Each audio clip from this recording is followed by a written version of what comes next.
យើងតែងតែប្រៀបធៀបខ្លួនឯងទៅនឹងអ្នកដទៃជានិច្ចដែលភាគច្រើនមិនសូវដឹងទេថាខ្លួនឯងក៏មានអ្វីដែលអ្នកដទៃចង់បានដូចគ្នាដែរសម្ដែងការដឹងគុណមុននឹងរអ៊ូរទាំរឿងសាលារៀនសូមកុំភ្លេចថាអ្នកខ្លះសូម្បីតែឱកាសរៀនក៏គ្មានមុននឹងរអ៊ូរទាំរឿងធាត់ជាងមុនសូមកុំភ្លេចថាអ្នកខ្លះសូម្បីតែអាហារបរិភោគក៏គ្មានមុននឹងរអ៊ូរទាំរឿងអាជីពការងារសូមកុំភ្លេចថាអ្នកខ្លះសូម្បីតែប្រាក់ខែបន្តិចបន្តួចក៏គ្មានមុននឹងរអ៊ូរទាំរឿងបោសសម្អាតផ្ទះសូមកុំភ្លេចថាអ្នកខ្លះសូម្បីតែកន្លែងស្នាក់នៅក៏គ្មានមុននឹងរអ៊ូរទាំរឿងលាងចានសូមកុំភ្លេចថាអ្នកខ្លះសូម្បីតែទឹកប្រើប្រាស់ក៏គ្មានមុននឹងរអ៊ូរទាំរឿងទាំងអស់នេះលើបណ្ដាញសង្គមដោយ smartphone ត្រូវដឹងថាខ្លួនឯងមានវាសនាល្អណាស់ទៅហើយត្រូវសម្ដែងការដឹងគុណយ៉ាងហោចណាស់ឲ្យបាន1នាទី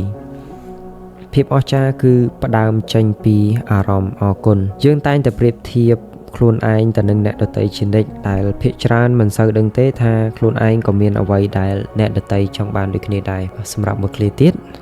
បើអាចរាប់សំណាងល្អរបស់អ្នកបានកាន់តែច្រើននោះអ្នកនឹងមានសំណាងល្អកាន់តែច្រើនដូចគ្នាដែរខ្ញុំ repeat វាម្ដងទៀតបើអាចរាប់សំណាងល្អរបស់អ្នកបានកាន់តែច្រើនអ្នកក៏នឹងមានសំណាងល្អ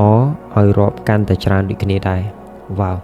ពាក្យសម្ដីទាំងអស់នេះគឺចេញពីសៀវភៅ Good Vibes Good Life សៀវភៅនេះខ្ញុំស្រឡាញ់មែនតើអ្នកទាំងអស់គ្នាគួរតែមានវានៅក្នុងដៃមួយទៅវាតម្លៃវារៀងគួរសមដែរទេប៉ុន្តែ6ជាងតែអត្ថន័យនៅក្នុងសៀវភៅនេះអាចផ្លាស់ប្ដូរជីវិតរបស់យើងបានខ្ញុំមានអារម្មណ៍ថាខ្ញុំទទួលបានភាពវិជ្ជមានច្រើនជាងមុនក្រោយពីអានសៀវភៅមួយក្បាលហ្នឹង